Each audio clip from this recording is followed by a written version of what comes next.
Hai, Hai. halo, selamat pagi. Assalamualaikum warahmatullahi wabarakatuh. Ketemu lagi sama saya Ira di podcast Jiwa Podcast. Kali ini membahas tentang TBC masih ada. Kenali, cegah, dan obati. Di sini di episode rehat yang ke-13. Oke, bersama saya udah datang nih penyanyi kita. Asik. Halo, Assalamualaikum. Ada Dokter Ade Astrida. Beliau ini physician di sini. Selain itu, beliau juga punya bakat nyanyi yang luar biasa. Jadi kali-kali nanti kalau teman-teman saya sobat sehat jiwa ingin dengar, boleh nih kayaknya. Boleh kita pertimbangkan ya kayaknya, Bu Ira. Siap. Oke, kenalan dulu nih Dok. Ya, halo. Sobat sejiwa belum kenal kayaknya. Halo Sobat Sejiwa, kenalin saya Dokter Ade. Membahas tentang TB, ya Doknya. TB itu barangkali sobat sehat jiwa belum tahu, TB singkatan dari tuberkulosis. Masih ada emangnya Dok ya? Kalau saat ini mah ya kayak kalau TB itu semakin banyak dan banyak varian ini sebenarnya. Karena mungkin ya balik lagi ke kepatuhan kita dalam pengobatannya dan balik lagi ke screening dan edukasi kita ke masyarakat seperti itu. Kalau misalnya TB itu kita kan ini rumah sakit jiwa nih Dok. Nah, orang-orang awam tuh di sana rumah sakit jiwa kenapa ya ngebahasnya TB gitu loh. Saya juga waktu pas pertama kali dikasih kali ini TB ya. Jadi guys nih. Hey guys, sobat sehat jiwa, meskipun di sini rumah sakit jiwa, ternyata di sini juga ada katanya TB-nya. Gitu ya Dok ya? Betul sekali, karena program TB ini kan termasuk program pemerintah ya Bu Ira ya. Jadi program yang memang harus kita sukseskan. Jadi semua fasilitas pelayanan, fasilitas kesehatan harus mendukung dan melakukan pelayanan untuk pelayanan TB gitu. Jadi bukan berarti kita dengan rumah sakit kekhususan kita tidak ada pelayanan TB. Jadi memang semua fasilitas kesehatan harus mendukung dan melakukan pelayanan TB untuk kedepannya sebagai bagian dari program nasional untuk mencegah eliminasi penyakit TB tahun 2030. Tahun 2030 rencana pemerintah itu kita sudah terbebas dari TB. Seperti itu. TB dengan TBC sama ya Dok? TB dan TBC itu sama-sama dari singkatan dari tuberkulosis. Jadi tuberkulosis itu adalah penyakit yang disebabkan dengan Mycobacterium tuberculosis. Nah, kalau istilah TB itu lebih common kayaknya dia lebih sering digunakan untuk di bagian internasional dan juga di bagian Kementerian Kesehatan. Kalau TBC itu banyak digunakan mungkin pada zaman dahulu ya. Orang kenalnya TBC gitu ya. Karena gen Y gitu ya, gen milenium pada saat ya. Jadi milenial saya Dok. Oh ya, sama kita ya, Bu ya. Jadi TBC itu sama dengan TB. Jadi sama-sama artinya tuberkulosis seperti itu. Jadi nggak ada beda ya? Tidak ada mas. Tidak ada. Nah, kalau di rumah sakit atau di Indonesia sendiri, TB masih ada ya? Masih banyak ya Bu ya. Pada saat ini juga semakin kalau dibilang semakin meningkat juga ada. Dan juga ada varian sekarang dengan namanya TB resistensi obat karena ketidakpatuhan dari penderita TB yang aktif pada saat ini. Oleh karena itu, jadi pemerintah juga semakin gencar untuk melakukan edukasi dengan baik, melakukan screening dengan baik untuk mencegah perkembangan dari penyakit TB ini. Saya kira nih ya, dari TB itu kayaknya nggak tahu lah. Mungkin saya yang awam ya Dok ya.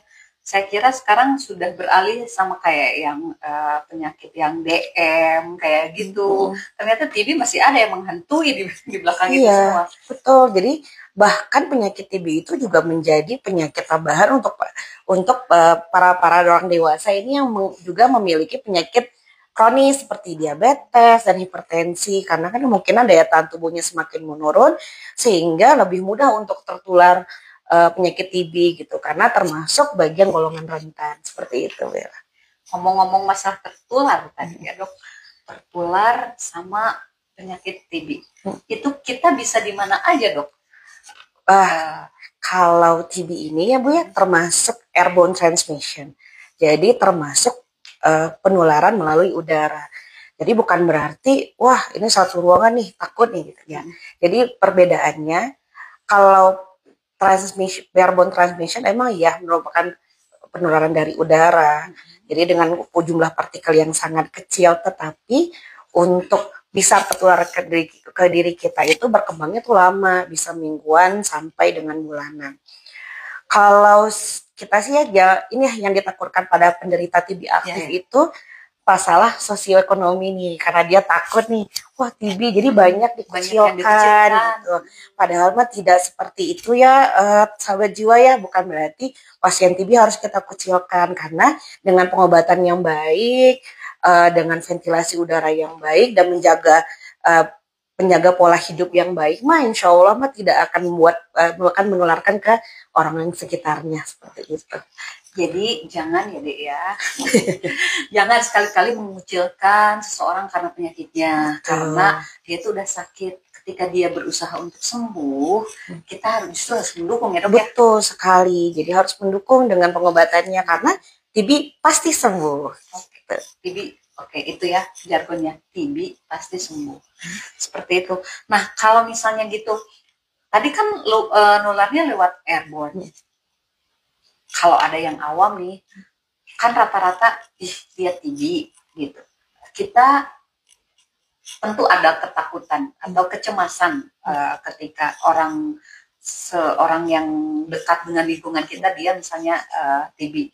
Nah, kita sendiri harus menjaga diri kita supaya tidak tertular. Itu ada nggak Dok? Misal kita ngobrol itu harus berapa lama gitu, atau misalnya pas penularannya tuh waktu aktif-aktifnya tuh ketika misalnya siang hari atau malam hari atau gimana gitu Dok? Kalau penularan TB itu yang pertama ya, TB-nya itu harus aktif. Jadi bukan berarti semua penderita TB dengan pengobatan itu bakterinya aktif. Biasanya setelah 2 bulan itu bakterinya sudah tidak aktif. Jadi yang paling utama itu pada penderita TB aktif. Ketika dia aktif dapat menularkan melalui udara itu ketika dia batuk, bersuara keras, bersin ya, atau dia teriak-teriak. Nah, itu baru bisa menularkan, partikelnya bisa keluar nih. Nah, droplet itu bisa masuk ke tubuh kita kalau kita menghirup udara yang mengandung droplet TB itu gitu. Jadi bukan berarti dengan dia ngobrol biasa langsung tertular, tidak gitu ya. Jadi dia memang harus ada tekanan sedikit gitu untuk mengeluarkan partikel tersebut dan butuh kontak yang lama. Jadi dia penularannya beda dengan COVID yang baru sebentar kita langsung nular ya Bu ya. Betul. Ya. Kalau TB sendiri itu penularannya tuh karena inkubasinya lama, jadi bisa sampai mingguan atau bulanan.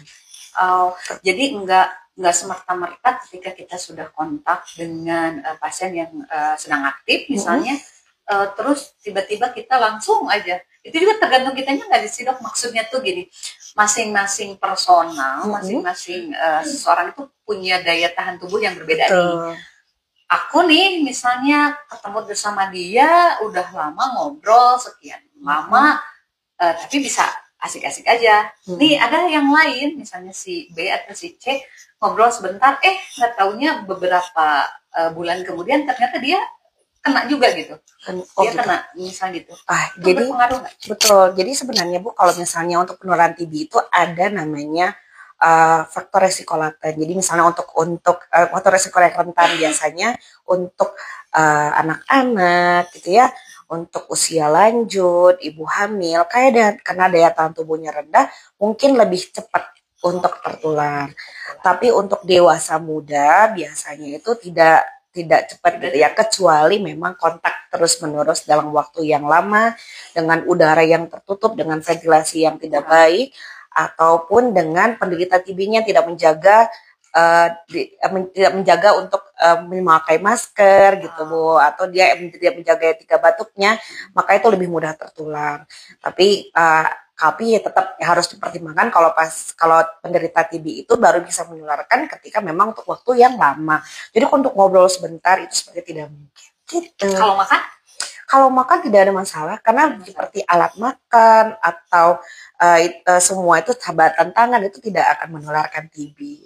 Kecuali kalau makannya bekas sendok dia dipakai kita. Seperti enggak dari Oh, enggak juga. ludah itu juga tidak menularkan Tidak sih ya. Oh, Dari air liur itu ya. tidak menularkan. Jadi intinya itu airborne transmission. Jadi dia mengeluarkan dari melalui udara gitu. Udara yang keras kayak Keras gitu, bersin batuk gitu ya, batuk kok itu baru ketika dia tertekan dropletnya baru keluar gitu. Oke. Berarti nih kalau misalnya sobat sehat jiwa memang ada yang terkena TB aktif juga, salah satunya bukan hanya yang orang lainnya juga, dianya juga misalnya harus jaga misalnya dengan batuknya, gimana ya, menjaga etika batuk ya, gitu ya. Ya, bisa juga ya itu ya. Betul. Jadi salah satu edukasi kita ketika kita menemui pasien yang curiga TB atau memang sudah TB aktif, kita mengedukasi untuk melakukan etika batuk gitu ya. Jadi batuknya itu boleh menutup dengan kedua tangan, dengan sudut siku, dan wajib menggunakan masker setiap hari untuk mencegah penyebaran TB. Oke.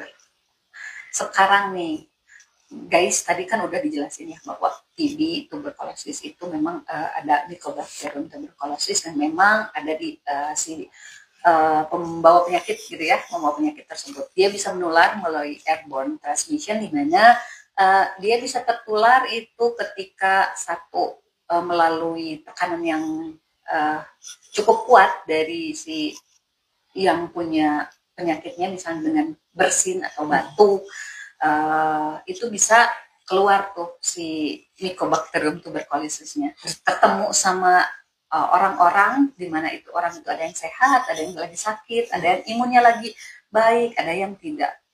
Ketika sudah lama masa inkubasinya, barulah itu bisa tertular, tergantung dari keadaan tubuh si penderita itu sendiri. Betul seperti sekali, itu ya. Bu Era. Oke, sekarang nih dok, gejalanya dok.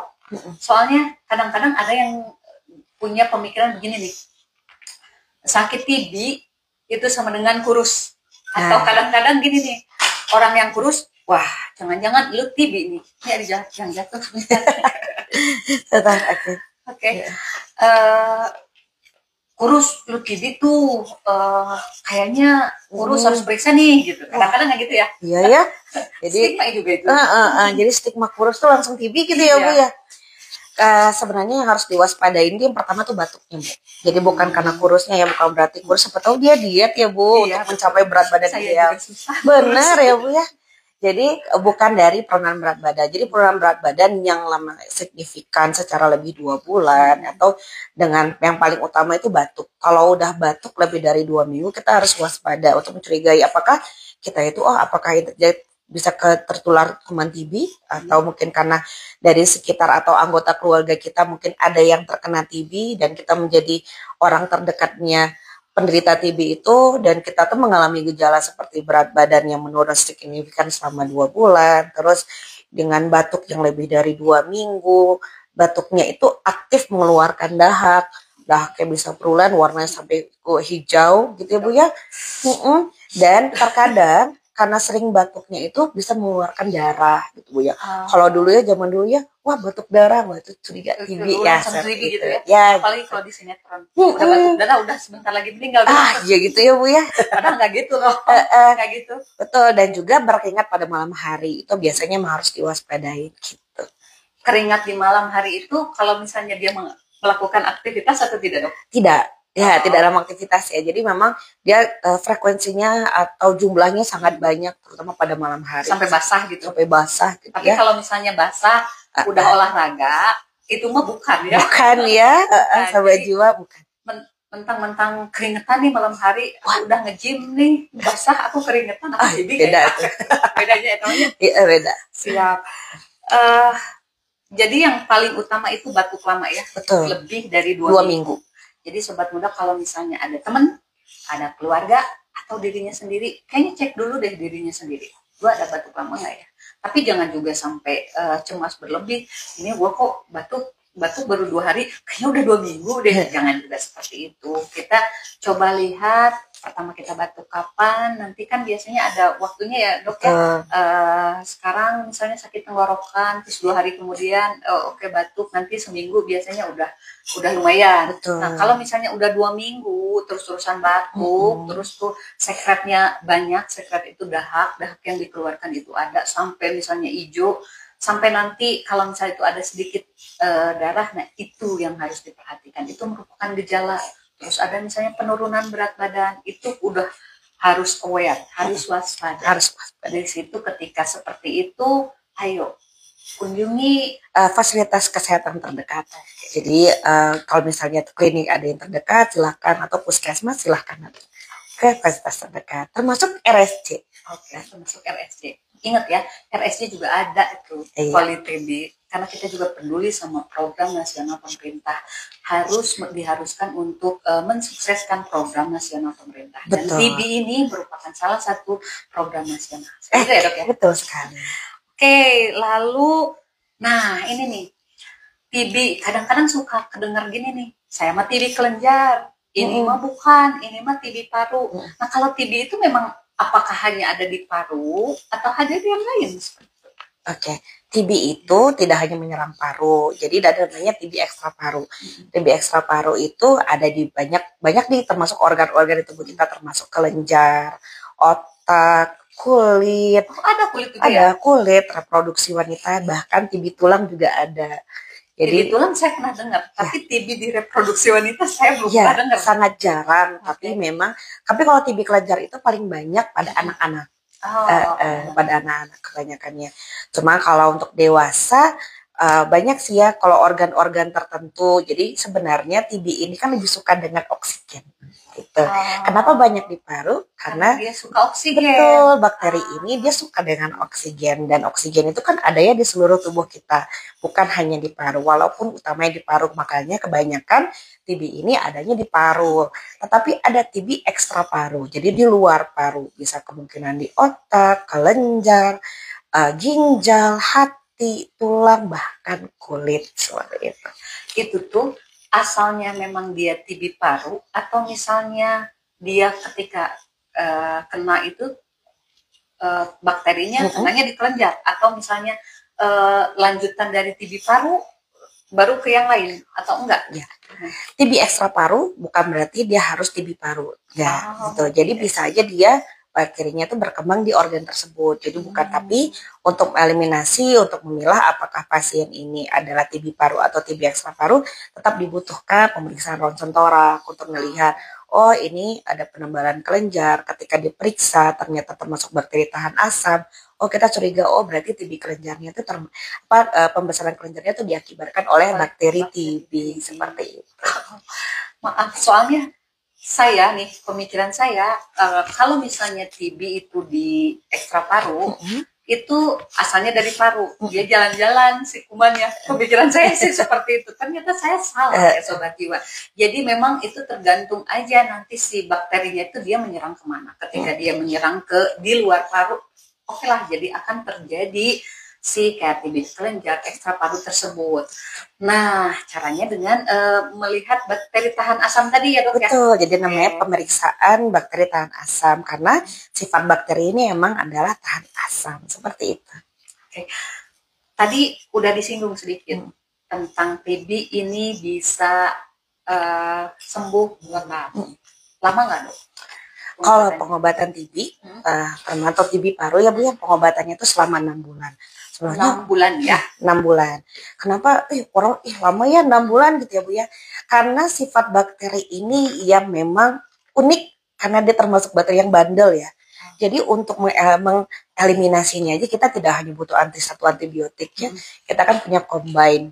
Jadi ya benar kan, jadi kategorinya itu dia punya combine antibiotiknya. Jadi untuk 2 bulan pertama pengobatan itu emang kita mencoba untuk mematikan bakteri ini. Jadi membuat dia tidak aktif. Tetapi apakah langsung hilang? Oh, belum tentu. Dia hanya bisa jadi dia cuman tidur gitu. Nah, itu namanya ada bakteri domain. Jadi dia itu menetap, bukan berarti dia hilang ya. Nah, cara menghilangkan domain dan supaya jangan untuk mencegah dari penularan dan kekambuhannya lagi, itulah ditambahkan 4 bulan setelahnya. Nah, makanya totalnya jadi 6 bulan. Tapi kembali lagi ke daya tahan tubuhnya kita. Terkadang ketika kita kontrol, ketika memang bakterinya memang masih aktif, pengobatannya bisa lebih lama, lebih dari 6 bulan. Apalagi terutama untuk pada TB ekstra paru seperti itu. Itu kan tadi ya ada 2 bulan dengan 4 bulan. 2 bulan dia tuh kayak dipingsanin lah gitu ya. Tapi dipingsanin 4 bulan itu memang udah benar supaya clear sih itunya. Nah, kan manusiawi ini orang minum obat bosan gak sih? Masih pasti kepikirannya kalau kapan sih gue berhenti gitu ya minum obat. Ketika setiap hari terus belum lagi warnanya agak merah gitu ya dok ya.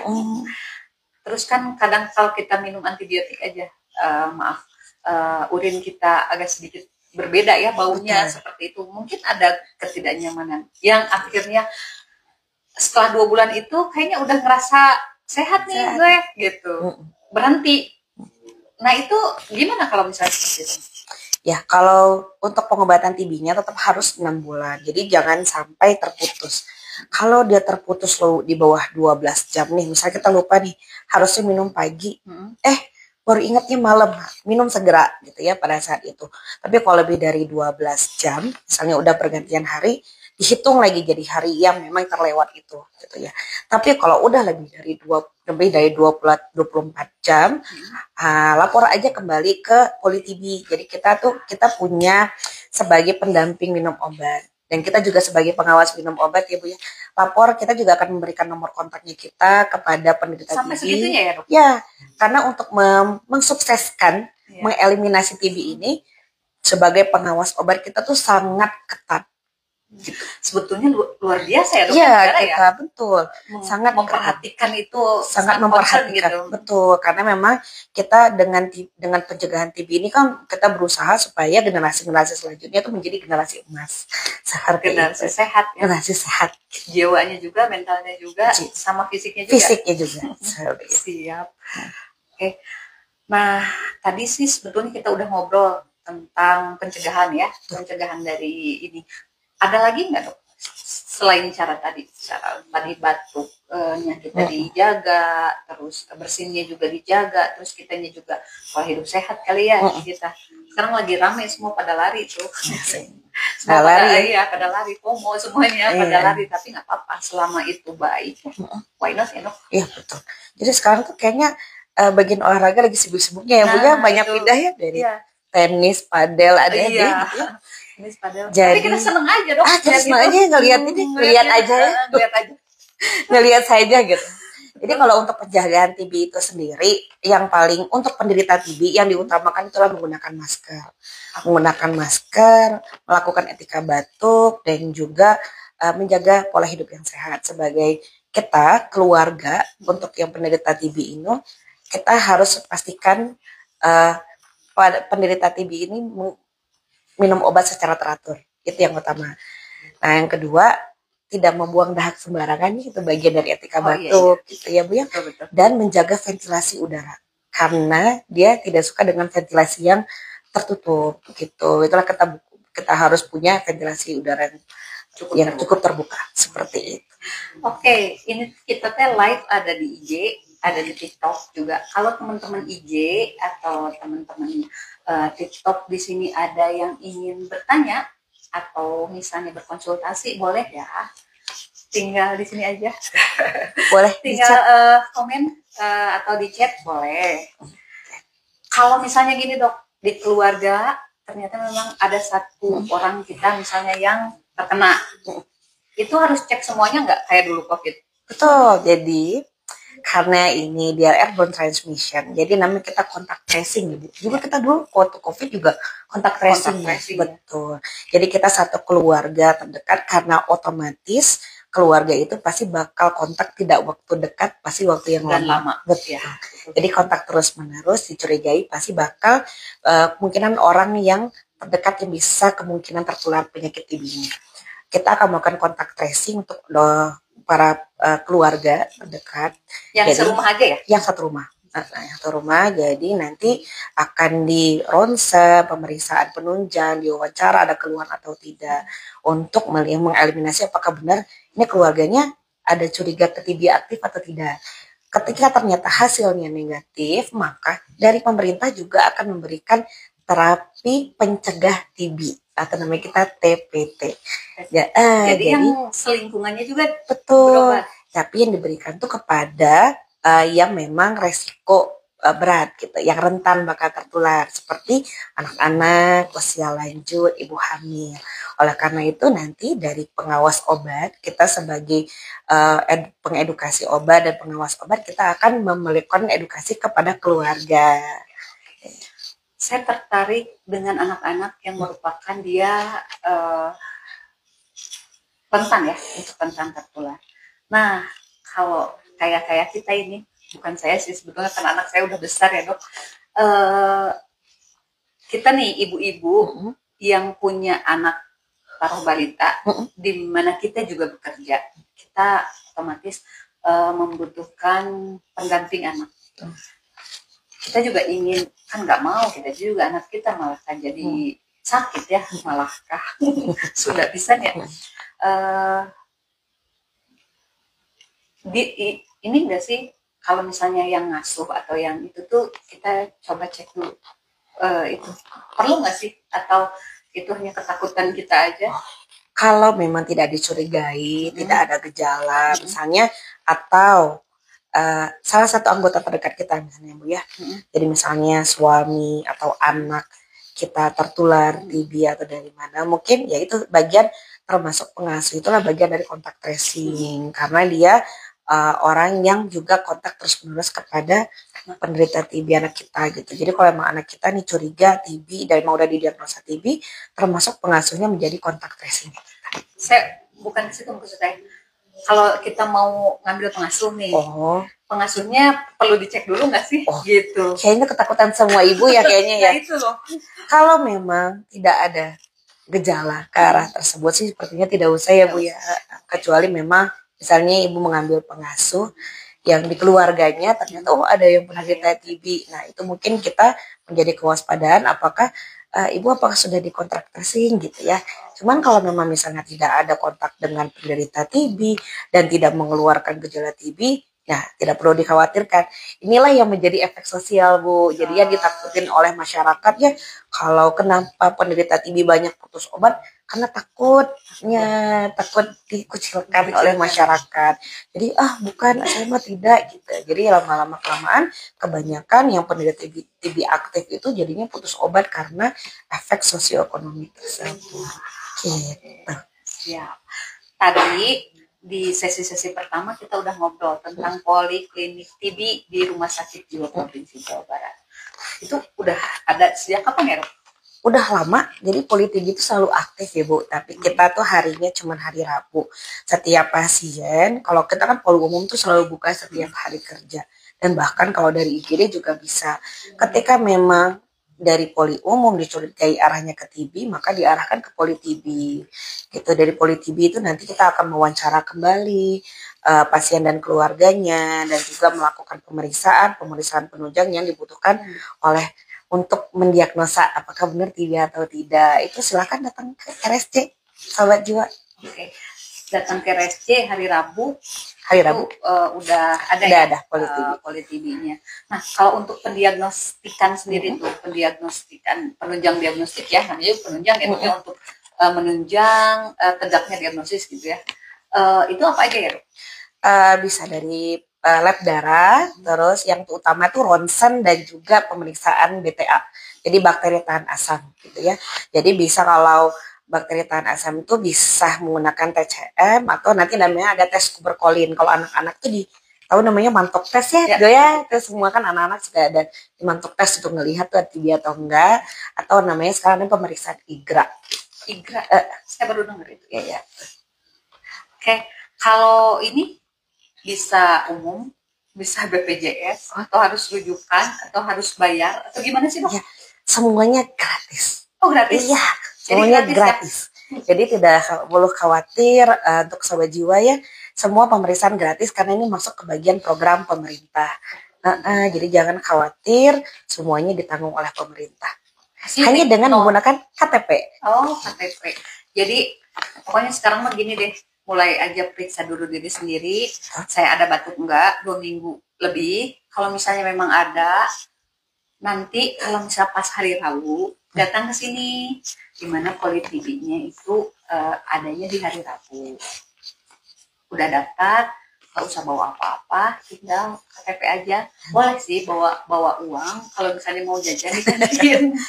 Tapi kalau untuk pendaftaran, untuk pemeriksaan diagnosisnya di antaranya itu ronsen ataupun tadi pemeriksaan BTA, bakteri tahan asam, atau yang lainnya itu free, alias semuanya dari pemerintah. Termasuk obatnya ya Bu ya, obatnya juga obatnya gratis. Obatnya gratis.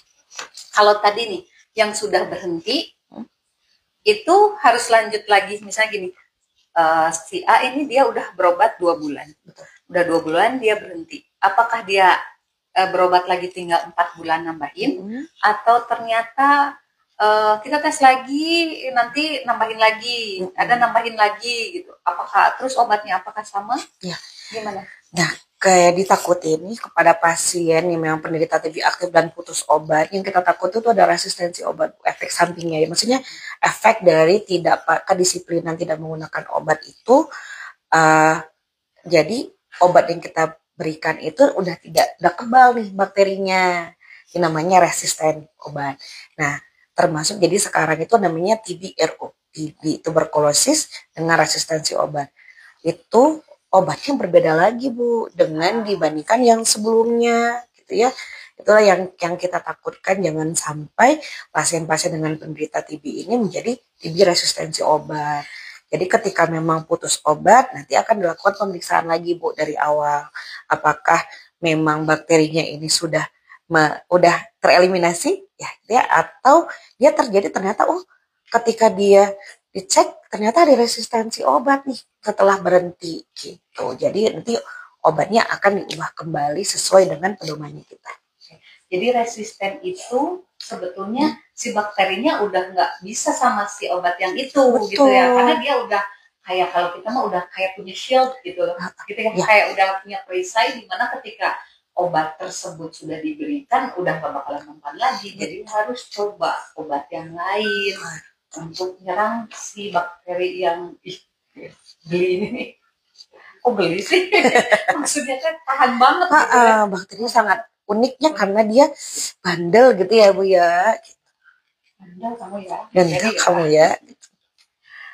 Oke, pemeriksaan pengobatan, respon pasien kita gimana dok? Lumayan nggak sekarang?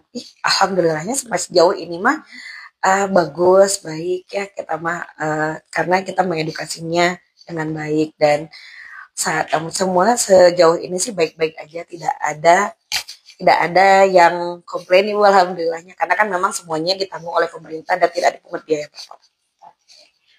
Kebetulan ada pertanyaan nih dari Sobat Sehat Jiwa, boleh dong dibicarakan? Ada pertanyaan dari TikTok, Dok, apakah penderita TBC boleh bekerja atau sekolah selama melakukan pengobatan? Boleh banget, ya sangat boleh. Ya, jadi bukan berarti pasien dengan penderita TB ini nggak boleh bekerja. Ya, inilah yang ditakutkan dari efek sosioekonomi ini. Jadi kebanyakan nih penderita TB ini takut nih nanti lingkungan kerjanya pada ketakutan nggak mau dekat dengan penderita TB. Asalkan kalau emang kita berobat teratur, kedisiplinan minum obat, menggunakan masker karena untuk mencegah penularan, menjaga etika batuk, dan jangan lupa cuci tangan. Seperti itu. Ada lagi Dok pertanyaan, apakah ada aplikasi atau layanan digital yang dapat membantu pasien TBC untuk memantau pengobatannya? Kalau untuk aplikasi sejauh ini kita ada aplikasi yang memang untuk memantau pasien dengan penderita TB. Jadi kalau misalnya kita dari pengawas obat, dari kita sendiri, dari fasilitas kesehatan akan memantau kok penderita pasien-pasiennya kita penderita TB, nanti akan menanyakan apakah obatnya sudah habis atau tidak, ibu sisa obatnya berapa, itu yang kita butuhkan untuk kedisiplinan tersebut. Jadi jangan khawatir kalau emang misalnya lupa, jadi ibu bisa hitung sendiri dari obatnya berapa jumlah sisanya. Kalau emang lupa, ibu bisa langsung hubungi ke kontaknya kita gitu sebagai pengawas obat. Seperti itu. Ada pertanyaan lagi dok, katanya dok kalau anak yang pernah pengobatan 6 bulan risiko tertularnya kembali lebih tinggi atau bagaimana ya dok? Resiko tertular pada anak yang sudah pernah TB. Oh, sudah pernah TB. Jadi bulan. Betul. Pengobatan tuntas kayaknya ya. Nah, kalau sudah tuntas obat, kan yang ditakutkan kekambuhan ya. Kalau misalnya daya tahan tubuhnya, pengobatannya sudah selesai, dinyatakan negatif, daya tahan tubuhnya bagus, jadi tidak usah khawatir ya Bu dengan namanya kekambuhan atau rekuren. Jadi kecuali memang ada lagi gejala-gejala yang memang cenderung ke arah TB. Nah, itu akan diperiksa kembali. TB-nya tuh seperti apa, bakterinya. Jadi apakah TB ini termasuk yang ada resistensi obat enggak gitu. Atau memang ada yang domain yang bandel sebelumnya gitu ya, menetap yang akhirnya dia bisa kembali lagi. Tetapi itu biasanya terjadi pada orang-orang yang tidak berobat secara baik gitu, tidak berobat teratur gitu. Ada yang lupa. Ada yang lupa, betul gitu biasanya. Jadi tidak akan rekuren, tidak akan kambuh kembali jika memang sudah minum obat secara teratur dan disiplin untuk berobat. Luar biasa juga ya, soalnya dari Sobat Sehat Sejiwa ini apa sih? Animasi, bukan animasi, apa sih namanya ya?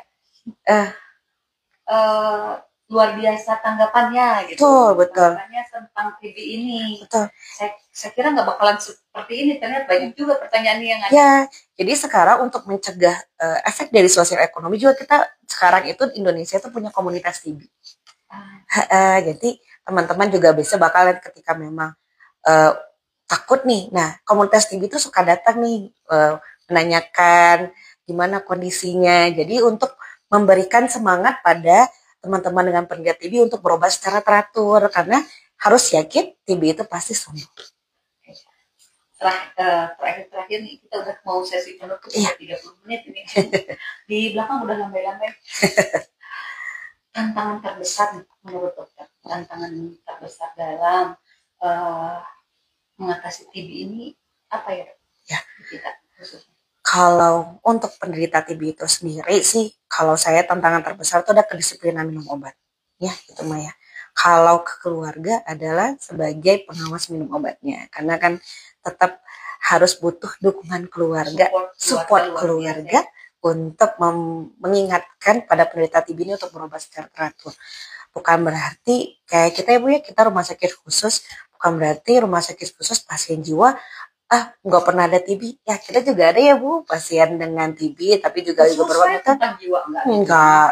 Kita juga ada, betul gitu. Jadi kita juga mengedukasi keluarga untuk mengingatkan minum obat secara teratur, terutama untuk obat TB.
udah batuk 2 minggu deh, udah jangan ragu-ragu lagi, datang aja lagi ke Rumah Sakit Jiwa Provinsi Jawa Barat hari Rabu untuk ke Poliklinik TB. Langsung aja ke pendaftarannya, saya mau ke Poliklinik TB, seperti itu. Dan untuk pendaftaran, pengobatan, pemeriksaan penunjangnya semuanya gratis, gitu ya Dok. Ada kalimat terakhir yang mau dijelaskan? Mungkin seperti penambahannya, jadi jangan khawatir, kita semua harus sehat, jangan lupa TB pasti sembuh. Oke. Terakhir saya ucapkan maaf kalau misalnya ada salah kata dari kami, dan semoga sobat sehat sejiwa tetap aktif di sini, tetap menunggu kehadiran kami setiap minggu, setiap hari Kamis. Dengan setiap minggunya topiknya tentunya berbeda dan dengan personalnya juga berbeda, pembawaannya juga berbeda. Seperti itu. Akhirul kalam, saya ucapkan assalamualaikum warahmatullahi wabarakatuh. Bye.